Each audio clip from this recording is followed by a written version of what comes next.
आम्ही लग्नाच्या आधी 2-3 दिवस आधीच आलेलो. त्यांना 40 दिवसाची सुट्टी मिळाली. असं वाटत होतं की 40 दिवस सुट्टी भेटली आहे तर व्यवस्थित प्लॅन करता येईल. बट पूजेच्या दिवशी त्यांना अचानक कॉल आल्यामुळं त्यांना दुसऱ्या दिवशी जावं लागलं.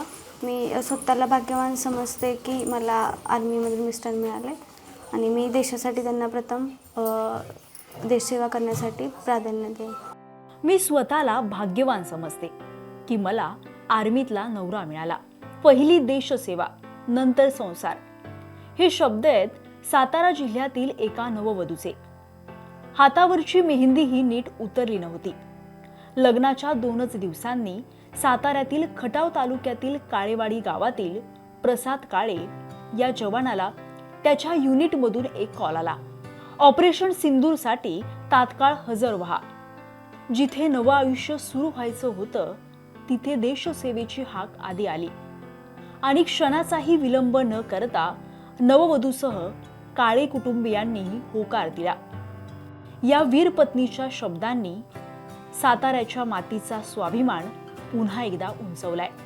आम्ही लग्नाच्या आधी 2-3 दिवस आधीच आलेलो. त्यांना 40 दिवसाची सुट्टी मिळाली. असं वाटत होतं की 40 दिवस सुट्टी भेटली आहे तर व्यवस्थित प्लॅन करता येईल. बट पूजेच्या दिवशी त्यांना अचानक कॉल आल्यामुळं त्यांना दुसऱ्या दिवशी जावं लागलं. मी स्वतःला भाग्यवान समजते की मला आर्मीमधून मिस्टर मिळाले आणि मी देशासाठी त्यांना प्रथम देशसेवा करण्यासाठी प्राधान्य देईन. तुम्हाला अभिमान पण वाटतोय, तुम्ही त्यांना प्राधान्य पण द्यायला सांगताय, परंतु एक पत्नी आहेत मी आता तिथे युद्धजन्य परिस्थिती सुरू आहे. काय वाटतं फर्स्ट तुम्हाला? इम्पॉर्टंट देशसेवा महत्त्वाची आहे. त्यासाठी मी त्यांना फर्स्ट प्रायोरिटी देते. प्रसादला लहानपणापासूनच आर्मीमध्ये भरती होऊन देशसेवा करण्याची ओढ होती. पण लग्नानंतर युद्धजन्य परिस्थिती उद्भवेल आणि तो परत जाईल याची कुणालाच कल्पना नव्हती. हे ऐकताच कोणतीही हळहळ व्यक्त न करता पत्नीने आणि संपूर्ण काळे कुटुंबियांनी प्रसादला एकच उत्तर दिलं, जा, देश आधी. त्या आनंदाचं वातावरण असताना पूजेच्या दिवशी त्याला फोन आल्यामुळं बहिणी इथं आली, सर्वजण इथं आहेत आणि इतकं सगळं सुन्न वातावरण घरात झालं.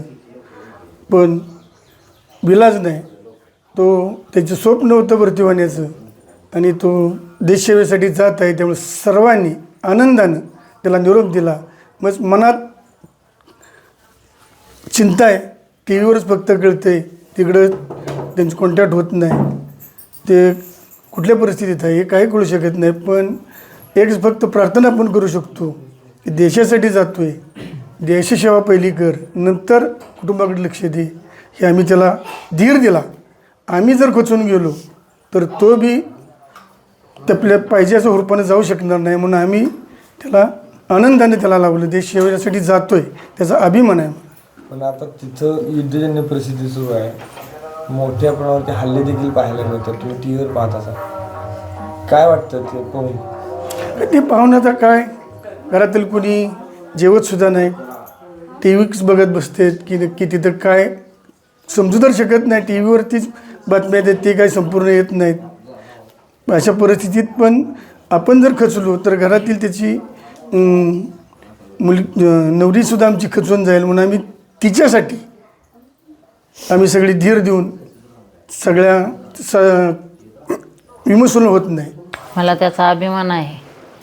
तो देशासाठी ह्याच्यासाठी गेला आहे म्हणून, आणि नेहमीच मला त्याचा गर्व आहे. तो देशसेवेसाठी हे करतो म्हणून. आणि मी एवढीच प्रार्थना करीन जकाई मातेच्या नाही की माझ्या मुलाबरोबर सगळ्या सैनिकांचं रक्षण कर. हीच माझी जकाई मातेच्या चरणी प्रार्थना आहे.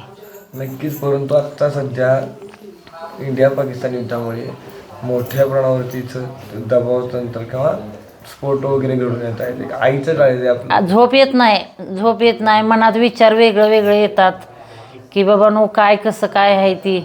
पण सहसा जास्त सांगत नाही ती, तरी पण जाणलं जातं की बाबा नो आईचं मन आहे शेवटी. काहीतरी बाबा नो कुठं असं म्हणजे ही होतं. आवाजात बदल झाला, सर्दी खोकला झाला तरी आईला कळतं की बाबा तो आजार आहे म्हणून.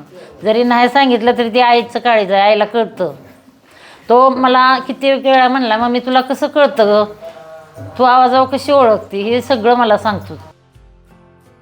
सातारा जिल्हा हा सैनिकांचा जिल्हा म्हणून ओळखला जातो. आज त्याच जिल्ह्यातील एका वीर नववधूच्या धैर्याने संपूर्ण महाराष्ट्राला अभिमान वाटतोय. आज प्रसाद काळे सीमेवर आहे, पण त्याच्या पाठीशी उभी आहे त्याची पत्नी, जिच्या हृदयात देशासाठी अभिमान आहे.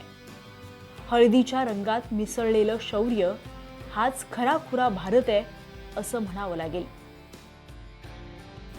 Santosh Shirale, Maharashtra times online, Satara.